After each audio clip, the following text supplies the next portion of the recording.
C'est pourquoi, après avoir procédé aux consultations prévues à l'article 12 de notre Constitution, j'ai décidé de vous redonner le choix de notre avenir parlementaire par le vote. Je dissous donc ce soir l'Assemblée nationale. Oui, c'est le signe que vraiment cette décision a été une surprise jusqu'au bout. Dans la tête d'Emmanuel Macron, Maxime, il y a la volonté de ne plus subir ce quinquennat. Le camp présidentiel ne s'attendait pas à cette déclaration d'Emmanuel Macron. Alors, que faut-il retenir de cette soirée historique? Que va-t-il se passer désormais? C'est une décision absurde, incompréhensible et dévastatrice.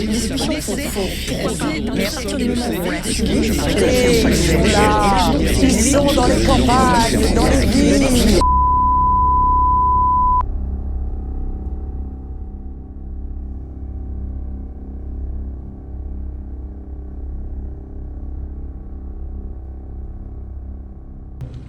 Mille mètres de dénivelé juste pour chercher un dossard avec des bagages énormes. C'est n'importe quoi. Et en plus c'est pas fini parce qu'il faut que je rentre chez moi après. N'importe quoi. Je suis arrivé en TGV à Grenoble, du coup, ça je vous l'ai pas dit. Je suis arrivé en TGV, j'ai pris un bus et je suis arrivé en bas à Bourdoisan.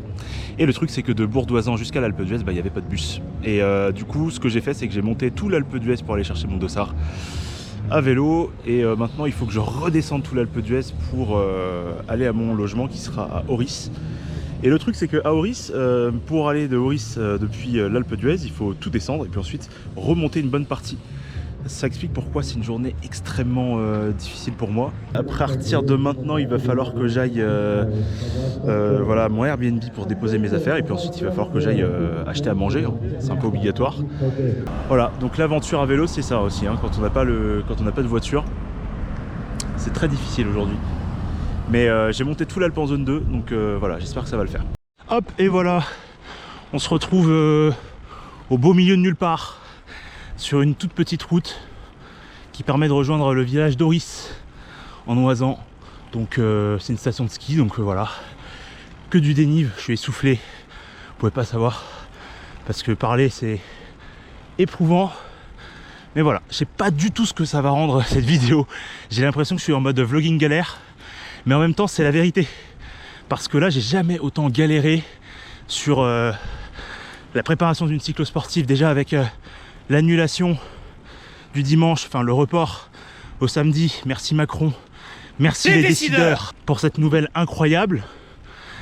Du coup là, aller au Airbnb et aller chercher les dossards le même jour, ça faisait pas partie du programme. Mais je suis désolé de vous dire, on se fout des programmes. Ce qui fait que pour la vidéo, bah voilà, ça se rendu là un petit peu vloguesque, un petit peu décousu, pas très beau, pas très mis en valeur, mais voilà. Là, vous êtes en plein dans mes galères. Donc là, le but là, c'est de rejoindre Oris le plus tranquillement possible, sans se fatiguer, sans se faire mal, parce que là, quand même, on porte 10 kilos. Déposer toutes les affaires, vider tout le sac intégralement et redescendre au Bourdoisan, aller chercher à manger et remonter. C'est abusé. C'est abusé le programme de la journée. J'en suis déjà à 1100 mètres de dénivelé. Je sais pas comment ça va s'arrêter cette histoire. Allez, on se retrouve je sais pas où, mais en tout cas on suit l'avancement jusqu'à demain et puis j'espère que ça ira. Allez. On est le matin du 29 juin et je vous souhaite la bienvenue dans cette vidéo qui va s'attacher du mieux possible à vous restituer mon aventure à la Marmotte 2024, l'une pour moi des cyclo-reines du calendrier avec par exemple l'étape du Tour ou le Paris-Roubaix par exemple, parce que ce sont des cyclosportifs tout simplement très difficiles. Donc là sur les images que vous voyez là, on est en route pour rejoindre le sas départ depuis Oris, mais le temps d'arriver, je vais faire une petite parenthèse à notre aventure pour vous parler rapidement de la veille de l'étape. Vous l'avez vu dans ce début de vidéo, il a été assez compliqué pour moi à réaliser, c'était un peu erratique, parce que des petites difficultés se sont un petit peu accumulées pour moi au cours de cette journée, pas très grave hein, bien sûr, mais voilà, quoi de plus normal pour moi que de vous les restituer afin que vous compreniez dans quel contexte on va évoluer aujourd'hui. Alors la première, c'est quand je suis descendu du TGV à Grenoble et qu'il a fallu prendre un bus pour se rendre à Bourdoisan. Donc c'est un bus régional. Et quand je suis monté dans ce bus, en fait on était deux à avoir fait ce choix, moi et un Allemand. Moi j'avais mon vélo qui était démonté et mis dans la housse, donc je l'ai mis en soute. Et l'Allemand, comme il avait son vélo tout monté, bah lui, il l'a accroché à un rack. Et donc on prend le bus, comme ça on arrive 45 minutes après à Bourdoisan. Et qu'est-ce qui se passe quand on descend du bus pour récupérer nos vélos? Bah voilà, il n'y a plus de vélo pour l'Allemand. Et le problème, c'est que il s'est fait voler son vélo, ou alors il est tombé, qu'importe. Mais on pouvait pas le laisser dans une situation pareille, surtout que il parlait pas le français. Et la communication en anglais était hyper difficile, donc je me suis donné pour mission quand même de l'aider dans ses démarches avec la compagnie et puis aussi avec la gendarmerie. C'est soldé par 1h30 pour rien parce que la gendarmerie était fermée et que la compagnie de bus s'est complètement défaussée par rapport à ce sujet-là. Et donc voilà, du coup je suis parti de Bourdoisan à presque 14h. La deuxième anecdote, elle survient au moment où je quitte Bourdoisan pour me rendre sur mon Airbnb qui se situe à Auris. Alors pour aller à Auris, il faut monter l'Alpe d'Huez sur une petite portion de son parcours, environ 200 mètres de dénivelé, et puis à un moment donné il y a une bifurcation entre la route qui va vers Huez et puis la route qui va vers Auris. Et le truc c'est que quand je me présente devant la route qui va à Auris, et ben je vois qu'elle est fermée pour travaux jusqu'à 18h, et que le début des travaux c'était à 14h. Donc du coup je me suis retrouvé dans une situation un peu pénible où je savais vraiment pas quoi faire, parce que si je voulais rejoindre Auris depuis là où j'étais, soit je descendais tout ce que j'avais monté et en gros je contournais la montagne et je passais par une autre route, soit j'attendais 18h. Le problème c'est que à 18h c'est quasiment l'heure où ça fermait pour les dossards, ça fermait pour à 19h. Et moi j'avais aucune envie de chercher mon dossard le lendemain, vraiment j'étais obstiné, je voulais absolument régler cette affaire la veille. Donc du coup j'ai monté tout l'Alpe d'Huez avec mes 10 kilos d'affaires, et ensuite il était presque 17h, 18h, la route était rouverte et j'ai péniblement monté la route jusqu'à Auris, et je vous ai fait les plans que vous avez vus en tout début de vidéo. Maintenant que le contexte de cette cyclo il est posé, parlons un peu du programme. Donc on va partir du Bourdoisan au pied de l'Alpe d'Huez et on va faire une très grande boucle de 173 km en gros, qui va nous faire revenir jusqu'à l'Alpe d'Huez. Entre temps, on aura à accomplir l'ascension de 4 cols, donc le col du Glandon, le col du Télégraphe, le col du Galibier, et à la fin on terminera par l'Alpe d'Huez. Si tous ces noms de cols ils vous parlent, c'est parce que c'est normal, on les retrouve très régulièrement au programme du Tour de France, tant ils sont longs, difficiles, magnifiques. Au total, on aura à accomplir l'ascension de 4750 mètres sur cette cyclosportive.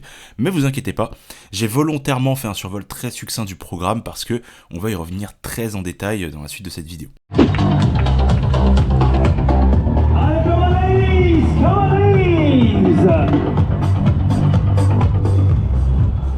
Allez, accrochez vos ceintures, on est parti pour la Marmotte édition 2024. Le temps, il est impeccable pour l'instant, comme vous le voyez, avec une petite couverture de nuages qui vient un petit peu obstruer le soleil. Là, sur les images que vous voyez, il est à peu près 7h30. Et cette heure, en fait, elle correspond tout simplement à l'heure de lâcher de Montsas. Et oui, comme beaucoup de cyclos, la Marmotte, elle organise ses départs en sas. Et ici, sur cette cyclo, ils sont au nombre de 4 ordonnancés par couleur et par niveau. En fait, quand vous vous inscrivez, on vous invite à faire une estimation de votre temps de course. Moi, en l'occurrence, j'avais renseigné, je crois, de mémoire entre 8h30 et 9h. Et ça vous range automatiquement dans une catégorie vert, orange, bleu ou rouge. Moi, en l'occurrence, là, du coup, je pars sas bleu, ce qui pourrait correspondre, si vous voulez, aux cyclistes qui ont un niveau intermédiaire, parce qu'on a quand même le sas vert et le sas orange qui nous précèdent, et uniquement le sas rouge qui nous suit. Bon, avant de monter le premier col, un petit mot sur ce que vous êtes en train de voir. Ici, on est sur les 10 premiers kilomètres de la Marmotte qui nous séparent du col du Glandon. Alors, on pourrait se dire qu'il n'y a rien à dire de ma stratégie sur une portion aussi anodine, mais si, j'ai bien un plan, et ce plan, c'est le plan du tout à l'économie, qui consiste en gros à ne pas répéter les erreurs du GF Ventoux, à savoir aller chercher chaque cycliste devant moi. Non, là, l'idée, c'est de rouler pareil que tout le monde pour maximiser en fait l'effet d'aspiration. En somme, se dissimuler dans la masse des cyclistes ordinaires parce que je suis un cycliste ordinaire. Conclusion, sur ces 10 premiers kilomètres, je roulerai à un tout petit 190 watts, ce qui correspond à mon endurance de base. Et ça me permettra de me présenter au pied du Glandon dans les meilleures conditions possibles. Nous voilà maintenant dans les tout premiers mètres de l'ascension du col du Glandon, donc 21 km à 7% de moyenne, qui va nous emmener à 1924 mètres d'altitude. Donc voilà, pour vous donner un ordre d'idée de la difficulté de ce premier col, dites-vous bien que ça correspond à peu de choses près à l'ascension du Ventoux par Malocène. Distance identique, dénivelé très semblable, pente moyenne très semblable également. Et c'est pas la seule ressemblance entre ces deux cols. Malocène comme le Glandon, bah, ils partagent un profil pas du tout constant, et ça oscille entre 1 et 12% d'élévation pour le col du Glandon. Donc ici voilà, on va se dire que 7% ça correspond au profil moyen du col, mais pas du tout au ressenti final pour les jambes. Alors ici en ce début de col on affronte des pourcentages assez cléments, hein. Ça commence tout doucement à 5% et ensuite ça monte tranquillement sans jamais dépasser les 8%. Et ça sur les 8 premiers kilomètres d'ascension. On aura même le droit à un replat relatif entre les kilomètres 9 et 12 avec une pente moyenne inférieure à 3%. Maintenant que ça s'est dit, bah vous savez que la partie la plus difficile du col, elle se situe sur la fin, mais n'allons pas plus vite que les images, on va y revenir tranquillement. Parce que là, ce de quoi j'ai envie de vous parler tout de suite, c'est de l'état des jambes. Et elles sont pas bonnes les jambes là, je le sens, je le sais, ça va être compliqué cette histoire. Alors, pourquoi je vous en parle que maintenant? Bah parce qu'en fait sur les images je m'en rends compte que maintenant. En fait, sur les 10 premiers kilomètres, bah je vous ai dit, hein, je suis en mode radin, dans les roues, incognito, mais maintenant il n'y a plus de roues. C'est les watts qui parlent, et là l'objectif c'est d'être à environ 250 watts constants sur toute cette première partie d'ascension, ce que je vais réussir à faire, hein, vous inquiétez pas. Je dépasse même plus que je me fais reprendre, mais le souci, c'est que dans le ressenti des sensations, bah on n'est pas bon. Un peu comme si la veille vous aviez fait 100 km et que votre collègue un peu foufou il vous dit bon allez Jean-Eudes c'est bon, c'est dimanche, t'auras tout le temps de te reposer pendant ta semaine de boulot, viens donc faire 173 km avec moi. Voilà, ça c'est l'image la plus précise que je peux vous donner de l'état de mes jambes à l'heure actuelle. Bon voilà, une fois que ce portrait il est dressé, c'est pas catastrophique bien sûr, hein. Je suis habitué à faire des efforts longs et répétés plusieurs fois dans la semaine. Mais c'est pas nécessairement de bon augure quand on a pour but de faire une des cyclos les plus difficiles du calendrier. En même temps hier, 34 km, 1600 mètres d'ascension, en prise 90% du temps avec la montée de l'Alpe d'Huez, et une nuit de sommeil abominable, parce que ça j'ai oublié de vous le mentionner, bon bah y a pas de magie hein. Allez, on n'est même pas à 12 minutes de vidéo et vous allez me dire que je brosse déjà un portrait très sombre de la situation, vous vous demandez sûrement même à quelle sauce on va être mangé pour les 12 prochaines minutes, et bah restez avec moi parce qu'à cette heure, bah moi j'en sais pas non plus grand chose. Allez, on est à l'approche de la fin de ce premier col, hein, le col du Glandon, un col qui m'aura permis de sociabiliser avec deux personnes hein, à qui je fais le coucou, et notamment une personne, à vrai dire, un Belge flamand, avec qui je vais faire 95% de l'ascension. Regardez, il est juste devant moi en vert avec le casque blanc, et écoutez un peu ce qu'il a à dire à mon propos, je vous assure, ça vaut son pesant d'or.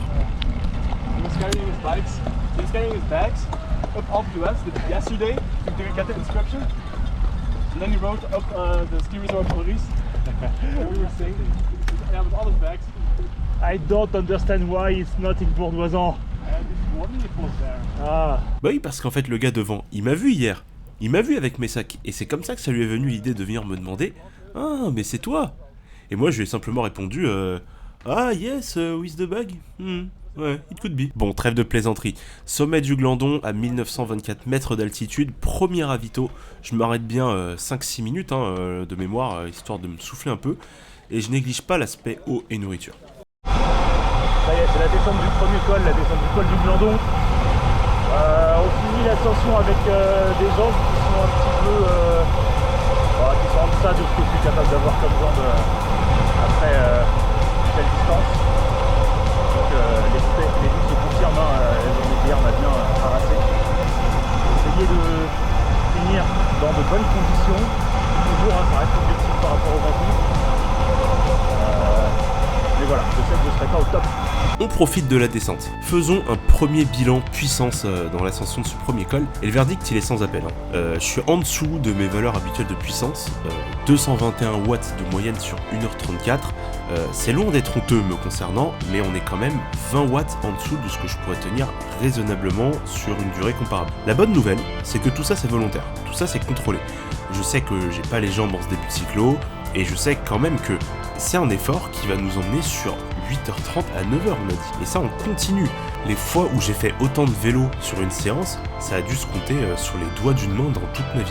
Mais avant d'arriver au pied du col, un petit mot sur la descente. J'étais un petit peu dans la retenue au début parce que je voulais pas distancer mon ami flamand qui avait des soucis de frein. Mais finalement, le plaisir a pris le pas et puis j'ai pris un petit peu du champ. Mais ce que je voulais dire, c'est que c'est fou à quel point les descentes, des fois elles peuvent faire la différence entre deux cyclistes de niveau égal. Je me suis surpris à rattraper un grand nombre de cyclistes dans les descentes, j'étais même étonné parce que je me considère pas du tout comme un descendeur, hein, je me qualifierais plutôt comme un parisien. Mais là j'avais confiance. J'avais confiance en mes freins, j'avais confiance en mes pneus, j'avais confiance en mon matériel au global, confiance en mon appréciation de l'environnement. Pour autant, attention, retournement de l'argumentaire, Être bon dans les descentes, c'est l'affaire de 3-4 minutes. Être bon dans les montées, par contre, c'est l'affaire de 15-20 minutes. Donc voilà, vous savez ce qu'il vous reste à travailler. Maintenant, place à une carrette de plat. Je ne peux pas du télégraphe, hein, je crois. Du télégraphe, ce sera la prochaine difficulté. Pour l'instant, c'est en maîtrise. Il y a toujours les douleurs de la veille, certes, mais ça va. Ça va. Rien d'alarmant pour l'instant. Bon, je me suis volontairement pas fondu dans le petit groupe en formation pour pas se gêner quand je vous parle, mais dans cette partie de transition entre deux cols, le regroupement il va devenir obligatoire. C'est ce que je vais naturellement faire. Et je vais m'arrêter quelques instants sur cette partie de transition qu'on pourrait avoir tendance à un peu trop vite ranger dans la catégorie kilomètres de récup. Premièrement, on va regarder ensemble le profil. Donc ici vous voyez les 100 premiers kilomètres de la cyclo, et les deux crêtes que vous voyez sur les côtés, c'est le col du Glandon puis le col du Galibier. Nous, on est donc placé entre les deux crêtes. Et ce qu'on distingue finalement, c'est que la base de l'ascension du Galibier, on pourrait très bien la placer au pied du Glandon, parce qu'on démarre les pourcentages positifs dès qu'on arrive au pied du Glandon. Donc attention à ce type de tronçon un peu traite, parce qu'on a tendance à y laisser très souvent des pubs. Deuxièmement, parlons un peu du facteur météo. Parce que là, le facteur météo, il va entrer en scène de façon assez spectaculaire. Jusqu'à présent, on avait des conditions acceptables, mais là, le vent, il va se lever et il va simplement nous passer à tabac. Avec tempête de sable en perspective à la clé, mais bon, ça, j'ai pas filmé. Donc, regardez plutôt les images. Il y a personne qui a bu, ici. C'est juste les vents cisaillants qui nous poussent sur le bas-côté de la route, combinés avec des rafales de face qui brisaient juste l'allure du groupe, quoi. Dites-vous que ça a même explosé. Ça a explosé sur du plat. Attends, les mecs ils viennent de faire le Glandon, ils s'apprêtent à faire le Galibier, tout à l'heure dans l'après-midi ils vont faire l'Alpe d'Huez et ils explosent sur du plat. C'est pour vous dire à quel point cette section là, qui a duré que 22 km, elle a pu briser des vies, donc retenez-la bien. Alors face à ça, qu'est-ce que j'ai mis en place pour ne pas mourir ? Et bah pas grand chose en fait, j'ai juste activé le mode rescapé et je me suis fait tout discret à l'arrière du groupe. Alors en général la position suceur de route 3000 c'est pas quelque chose qui me plaît parce que moi je me sens bien à l'aise sur le plat et j'aime bien emmener. Sauf que du fait de ma position en fin de groupe, et ben moi on m'a rien demandé. Globalement ça relayait à 2-3 et puis à partir de la 4ème personne ça s'entendait plus. Donc en réalité moi j'ai juste profité de cette situation qui au passage se reproduit tout le temps que ce soit en course et en cyclo. Et ça m'a permis d'économiser de précieux watts.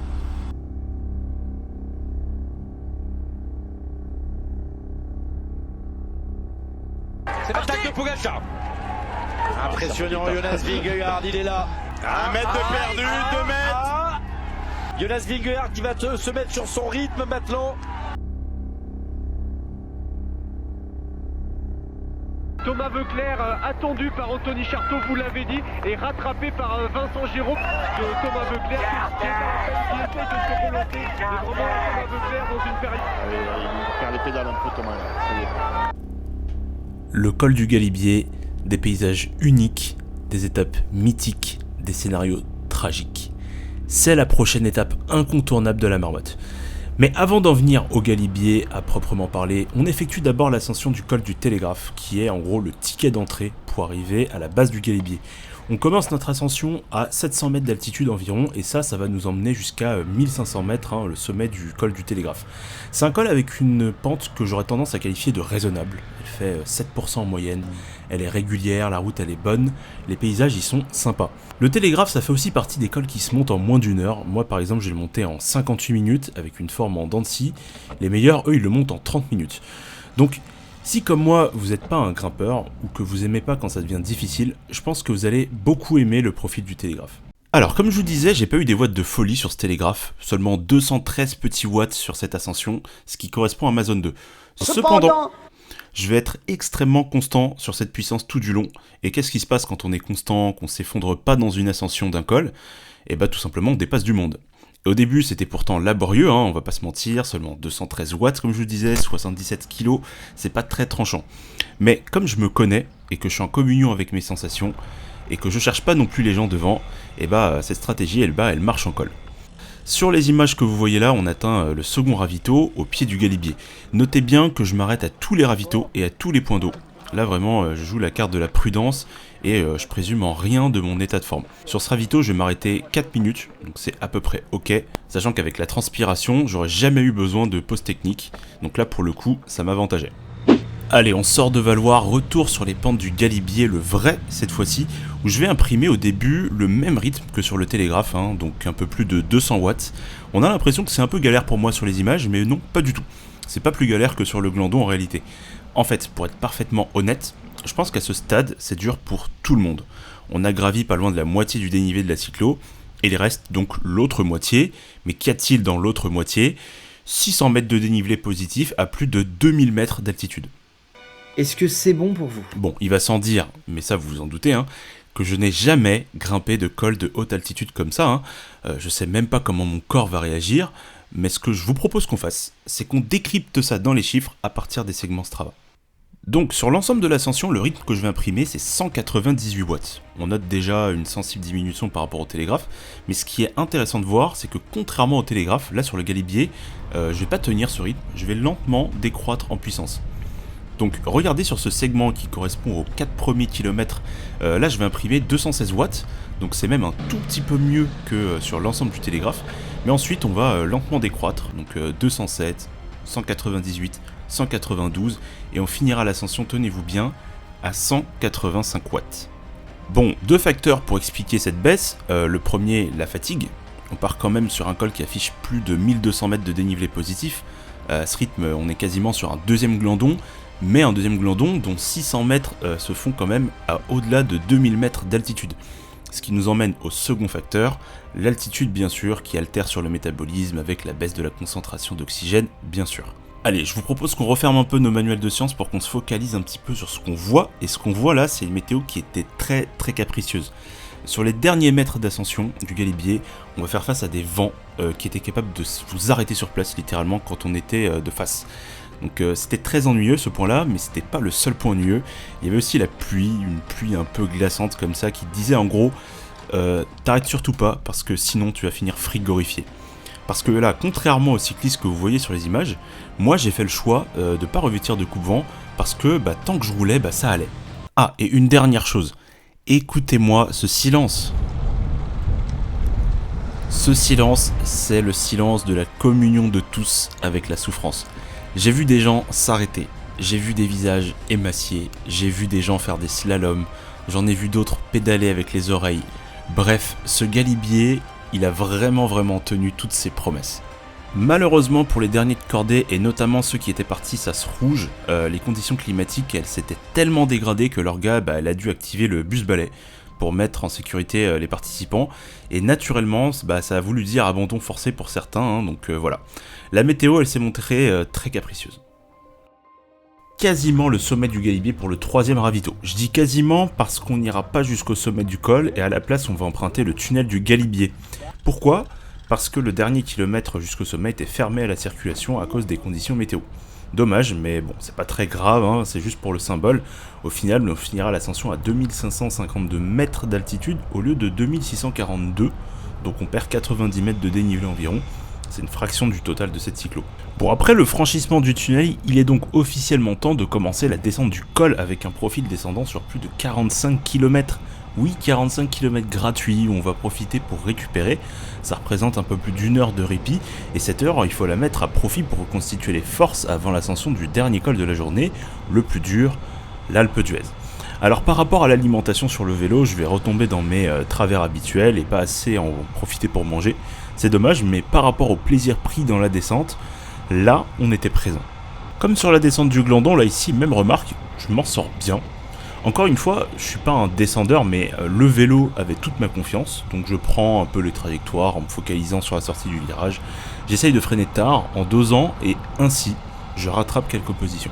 Malgré tout, si vous avez l'œil, vous aurez sûrement remarqué un truc, c'est que je descends quasiment jamais sur les drops, je suis quasiment toujours sur les protèges cocottes. Pour certains, c'est un sacrilège parce qu'on est moins précis au freinage, on est moins aéro. Écoutez, moi, je me sens plus à l'aise sur les protèges cocottes en descente parce que j'ai une position un peu plus relevée et en descente, ça me rassure. Donc c'est un peu la peur de partir en soleil si je dose pas assez à l'avant. Il va falloir peut-être que je travaille un peu sur cet aspect psychologique, mais bon, soyons sincères, à notre niveau, c'est anecdotique. Alors, petit disclaimer aussi sur les images, à partir de maintenant, va falloir accepter cette dégradation significative de la qualité d'image, et je m'en excuse. En effet, j'étais complètement focus sur ma descente à ce moment-là. Et ensuite, j'ai complètement oublié de nettoyer l'objectif. Donc du coup, on aura cette boue du galibier permanente jusqu'à la fin de la vidéo. Désolé, ça se reproduira plus. Bon, je vous propose qu'on s'arrête là pour les descentes. Les descentes, ça fait toujours des belles images, encore plus quand on dépasse tout le monde. Mais le juge de paix, vous le savez, ce sera l'Alpe d'Huez. En attendant, on a un petit passage de plat sur une dizaine de kilomètres, un passage où je vais emmener un petit groupe de cyclistes aux jambes bien froides de la descente, j'imagine. Mais allez, vous reconnaissez peut-être là où on est au pied de l'Alpe d'Huez. Je peux vous dire une chose, c'est que j'emmène pas large, mais alors pas large du tout. Je sens des jambes lourdes, j'ai mal, j'ai pas beaucoup de puissance, je suis fatigué. Et là, tout naturellement, le phénomène s'inverse. De chasseur, je deviens chassé. Et c'est normal parce que là j'assure juste le service minimum. Suffisamment de watts pour pas retomber au pied du col en fait, c'est tout. 3 raisons qui expliquent cette situation. 1. Je suis fatigué. Je viens de vous l'évoquer. 2. La chaleur au pied du col. On a fait un gros froid chaud depuis le galibier et je me suis déshydraté, ça c'est sûr. Il a fallu que je résolve le problème avec des ravitaux informels le long du col. 3. L'aspect psychologique, bien sûr. Je me berce dans l'idée que je suis un mauvais grimpeur. Et là, j'ai 13 km à monter à 8% de moyenne. Donc là, j'ai le moral juste dans les chaussettes, quoi. À partir du moment où tu vois cette carte, cette pancarte, tu sais que c'est gagné. Vas-y, il reste 359 mètres de dénivelé. C'est très dur. Mais on va le faire. Allez, let's go, come on. Du coup, cette ascension pour moi ça va être une purge assez proche de celle du Ventoux dans sa physionomie. Je lutte pour continuer à pédaler, je me dandine sur le vélo parce que j'ai mal au dos. Je lutte contre le déclenchement d'une crampe au mollet, mais je vis très bien le fait d'être dépassé par du monde parce que je sais qu'au fond, il y a du progrès. À ce stade, on est déjà à 3700 mètres de dénivelé, 500 de plus que sur le Ventoux. Et puis, je reviens de loin, j'ai souffert hier. Bref, je vais pas vous bassiner d'images avec l'Alpe d'Huez parce que c'est pas un col que j'ai apprécié. Attention, ça enlève rien à sa difficulté, à sa technicité. En revanche, c'est une montée qui offre des points de vue quand même largement en dessous du Glandon ou du Galibier. C'est normal, c'est une montée vers une station de ski. Donc ce que je vous propose, moi, c'est un petit fast-forward directement jusqu'au dernier mètre de cette aventure. Et ce qui est drôle, c'est qu'à ce moment-là que je vais afficher des watts à peu près corrects sur toute l'ascension. On en reparle juste après la ligne d'arrivée.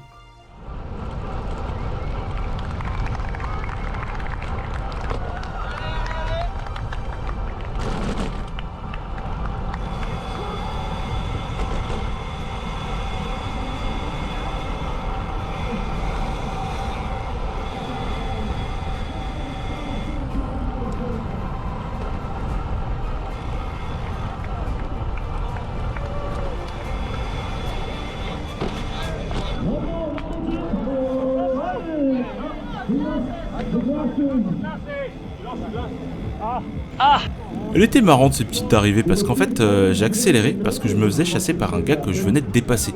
Et du coup j'en ai même perdu mes lunettes comme vous l'avez vu dans ma fuite. Alors parlons peu, parlons watts. Vous allez voir là on va découvrir ensemble des aspects méconnus de la physique. Alors sur la première partie du col on va être sur des watts de fin de cyclo. Allez soyons indulgents avec nous-mêmes. 191 watts sur les 6,5 premiers kilomètres d'ascension. Pour rappel zone 2 pour moi 200 watts. Bon, là vous vous dites que j'étais un petit peu radin sur les watts, mais vous inquiétez surtout pas, on va faire beaucoup mieux. Regardez ce segment-là, TDF Alpe d'Huez part 4 sur 5, de 2 km environ, 174 watts. Ouais, je me disais pas que c'était possible pour un corps de 77 kg avec une machine de 7,5 kg, lesté de 2,5 kg de pouvoir monter un col à 174 watts. Mais vous inquiétez pas, le réveil du lion, le lion avec un L majuscule, il va survenir lors du dernier kilomètre d'ascension avec une moyenne de plus de 220 watts. Waouh, Vélovipat la machine quoi. Bon, je me tourne un peu en dérision, mais en vrai faut pas, parce que j'ai vraiment tout laissé, mais vraiment tout laissé dans l'ascension de ces 4 cols. Et ce sursaut, c'est juste les dernières forces que je mets avant de finir à 0, juste dans l'idée de franchir la ligne d'arrivée fièrement, alors qu'au fond, on était complètement mort. Allez, conclusion à chaud de cette marmotte... Non. Allez, conclusion à froid de cette marmotte 2024. indubitablement la cyclosportive la plus difficile que j'ai jamais eu à faire. Je sais que j'en ai fait que 4, mais clairement celle-là, elle est un cran au-dessus de toutes celles que j'ai pu voir à gauche à droite. Pour ce qui est du contexte global de cette cyclosportive, ça a été extrêmement compliqué pour moi, ce déplacement horaire. Initialement, moi, le plan, c'était d'arriver et de dormir, et puis le lendemain, aller chercher le dossard. Là, j'ai dû faire tout ça le même jour. Donc, en gros, en termes de préparation, c'est ni fait ni à faire. Hormis ça, la course en elle-même, elle s'est plutôt bien passée. Je trouve que par rapport au GF Ventoux, j'ai su tirer quelque part un petit peu les conclusions que je m'étais faites à la fin de cette cyclosportive là, pour tout ce qui concerne la gestion. Là, j'ai trouvé que la gestion était optimale, notamment du fait que c'était une cyclosportive que j'appréhendais énormément, puisque j'avais jamais fait autant de dénivelé dans ma vie. Par rapport au GF Ventoux, j'avais déjà fait des sorties à 3000 mètres de dénivelé, mais des sorties à quasiment 5000, jamais. Donc, quand je me suis inscrit dans le col du Glandon, le premier col, j'avais pas du tout pour ambition d'aller chercher ceux qui roulaient les plus vite, parce que je sais très bien que de par mon gabarit et de par mon expérience en montagne, j'ai pas du tout un profil de grimpeur. Donc du coup, je m'étais inscrit un petit peu dans le rythme du peloton, hein, et ça s'est plutôt bien passé. Néanmoins, et je pense que je vous l'ai dit en voix off en vidéo, j'avais des jambes un petit peu endolories de la veille. J'ai gardé un petit peu les stigmates de cette journée à 1600 mètres de dénivelé sur 30 km, hein, donc très restreinte en termes de distance. J'ai gardé un petit peu les stigmates avec quelques douleurs sur l'intérieur de la cuisse et quelques douleurs et quelques gênes sur les jambes. Je sentais que c'était pas optimal comme je peux l'être d'habitude quand je roule à Paris. J'ai cherché à gérer et à composer avec cette gêne et surtout ne pas m'inquiéter. Ce qui s'est passé du coup, c'est que j'ai descendu le Glandon et que ça s'est très bien passé. Je suis arrivé sur le col du Galibier. Avant ça, j'avais pris mon ravito. D'ailleurs, petite chose au passage, je me suis arrêté à tous les ravitaux. Et donc du coup, je suis arrivé au col du Galibier avec toujours cette petite gêne, hein, mais ce que j'ai noté, c'est qu'elle ne s'est jamais vraiment aggravée, et ça, c'est une bonne chose. Il y avait même eu des passages sur le col du Galibier, comme sur le col du Glandon, où je me sentais mieux que d'autres, et donc j'ai pu rajouter une dent, dépasser d'autres participants, et me sentir plutôt à l'aise dans cette cyclo. Jamais vraiment dans une situation où je me faisais reprendre et dépasser par tout le monde. Là, c'était une situation où je me faisais autant dépasser que je reprenais des gens. Après, pour ce qui concerne les descentes, parce que ça représente quand même une partie de cette cyclo, même si c'est pas la partie la plus importante, j'ai trouvé que ça se passait plutôt bien, j'étais en confiance et c'était à ces moments-là que j'arrivais à reprendre un maximum de personnes. Comme je vous l'ai dit aussi en voix off, je l'imagine, je suis plutôt un adepte des descentes, les mains sur les protèges cocottes, c'est quelque chose qui me rend beaucoup plus à l'aise. Je sais qu'il y a des commentaires qui s'étonnent un petit peu de ce fait, mais je me sens tellement plus à l'aise sur les protèges cocottes et moi je considère que quand on se sent à l'aise dans une position, et c'est là qu'on est le plus optimal. Enfin, le col maître, on va dire le dernier col, le col hors catégorie, l'Alpe d'Huez, c'était un col absolument horrible. Je l'ai pas si mal vécu que ça. Disons juste que quand on arrive au pied de l'Alpe d'Huez, il fait assez chaud. Je me dis que ça va être très difficile. Je sens que les jambes répondent, mais répondent assez partiellement. Et je commence un petit peu à me débattre avec le vélo. Il n'y a aucune position qui me plaît vraiment. J'ai un petit peu mal au dos, j'ai un petit peu mal aux jambes.